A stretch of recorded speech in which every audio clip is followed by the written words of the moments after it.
maanta waxaan idin hayaa qiso murugo iyo yaab isku darsatay taasoo si weyn looga hadalhayay warbaahinta Masar. Dad badan waxay isweydiinayeen hal su'aal oo keliya: sidee ayay suurtagal u tahay in ayeeyo lagu eedeeyo waxyeelo gaartay laba ka mid ah carruurteeda ay ayeeyada u tahay?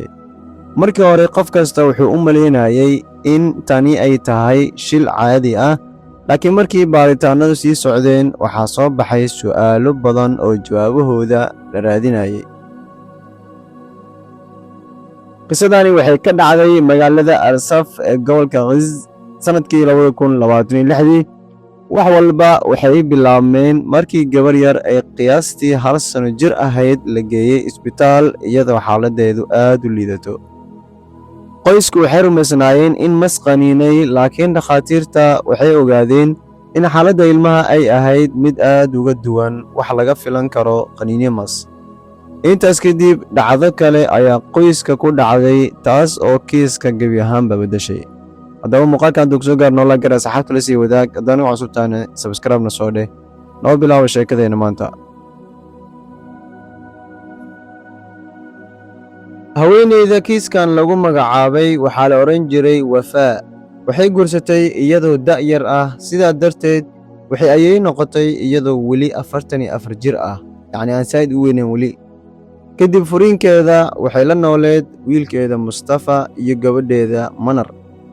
dad badan waxay ku tilmaami jireen qof adag oo jecel in go'aankeedu noqdo kan ugu dambeeya. markii Mustafa gaaray da'dii guurka, Wafaa waxay go'aansatay inay iyadu u doorto gabadha uu guursanayo. ugu dambeyn waxay doortay gabadh lagu magacaabo Amal.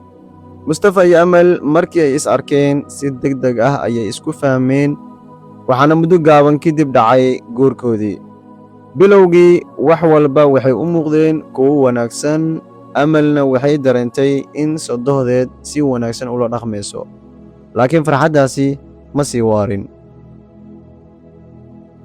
maalin kadib arooska, Wafaa waxay Amal ka codsatay inay u soo degto gurigeeda si ay uga caawiso nadiifinta iyo diyaarinta cuntada.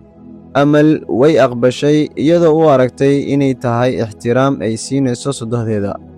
laakiin maalmo yar gudahood codsiyadii waxay isu beddeleen waajibaad maalinle ah. markii Amal isku dayday inay sheegto inay ku adag tahay xaaladdaas, khilaafkii ugu horreeyey ayaa dhacay.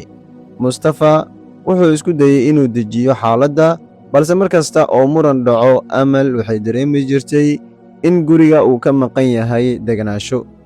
ugu dambeyn waxay muddo kooban ku noqotay guriga waalidkeeda, balse Wafaa ayaa dib ugu raaligelisay.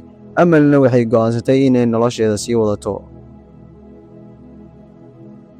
muddo kadib Amal uur ayay yeelatay. Mustafana aad ayuu ugu farxay warkaas, wuxuuna isku dayey inuu xaaskiisa ka ilaaliyo wax kasta oo culays ku noqon kara. markii gabadha yar ee Raxma dhalatay, qoysku aad ayay ugu farxeen, laakiin sida lagu sheegay wararka, khilaafkii qoyska ma uusan dhammaan. maalin iyadoo Raxma guriga joogta ayay si lama filaan ah u bilowday qaylo xooggan. qoysku waxay arkayeen inay neefsan la'dahay, waxaana degdeg loogu qaaday isbitaal.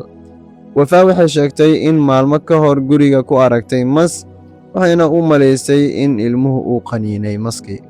laakiin markii dhakhaatiirtu baaritaano sameeyeen, waxay sheegeen in dhaawacyada ilmuhu aysan si buuxda ula jaanqaadi karin qaniinyo mas.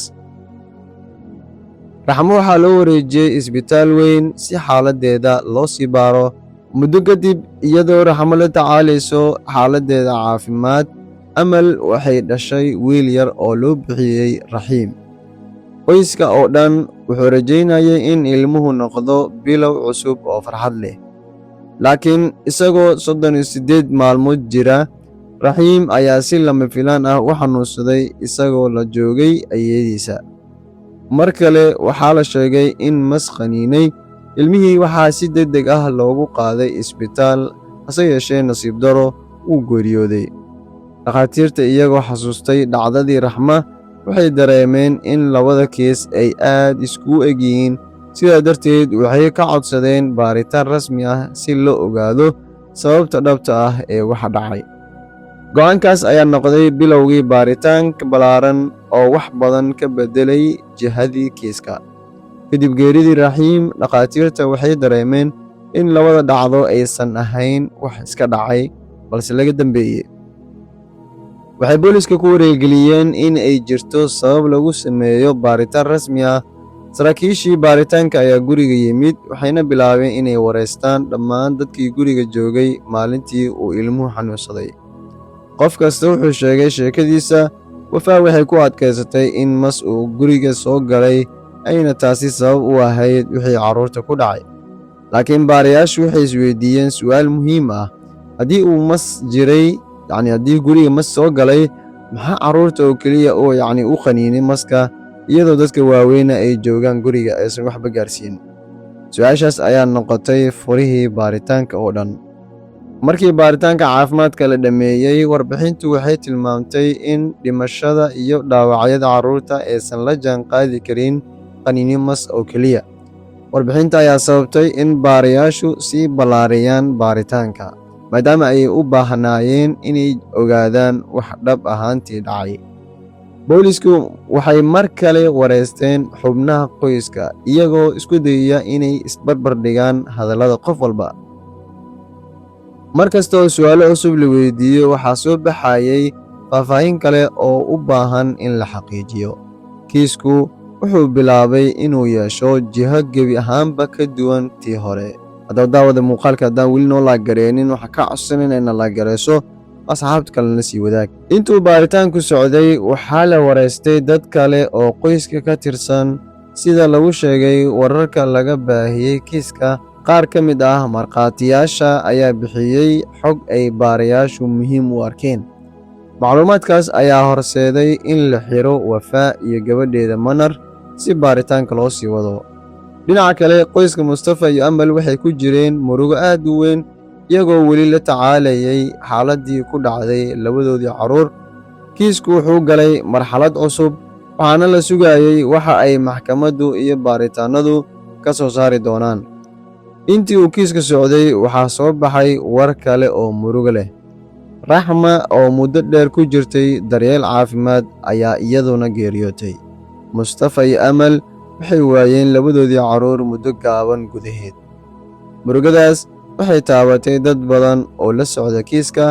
dhacdadan waxay dadka ku xusuusisay sida ay muhiim u tahay in carruurta mar walba la ilaaliyo, islamarkaana baaritaanada noocan oo kale ah loo daayo hay-adaha ku shaqada leh si xaqiiqda loo ogaado. kiiskan wuxuu noqday mid si weyn looga hadlay gudaha Masar iyo dalal kale. warbaahintu waxay si joogto ah ula socotay horumarka baaritaanka, halka dad badani ay sugayeen go'aanada maxkamadda. wax kasta oo dhacay waxay noqdeen cashar ku saabsan muhiimadda baaritaanada saxda ah iyo inaan lagu degdegin gunaanad ilaa caddeymaha la helo. ugu dambeyn, waxa ugu murugada badan ee sheekadan aan ka fahmayno waa in labada carruur ay naftooda ku waayeen dhacdooyinkan. ilaahay ha u naxariisto carruurta geeriyootay, ehelkoodana ha siiyo samir. adigan ku weydiiyey qaybta hoose commentiga noola wadaag, carruurtan maxaa ku dhacay? sida la sheegaya maa saxa in mas uu qaniinay, ama waxyaabo kale ayaad ka fahantay sheekadan? qaybta hoose ra'yigaa noola wadaag. haddii aad ka heshay sheekadan, aylobi inaad taageerto, muuqaalka like saarto, la wadaag saxaabadaada kale, kuna soo biir kanalka si aad ula socoto sheekooyin kale oo xiiso leh.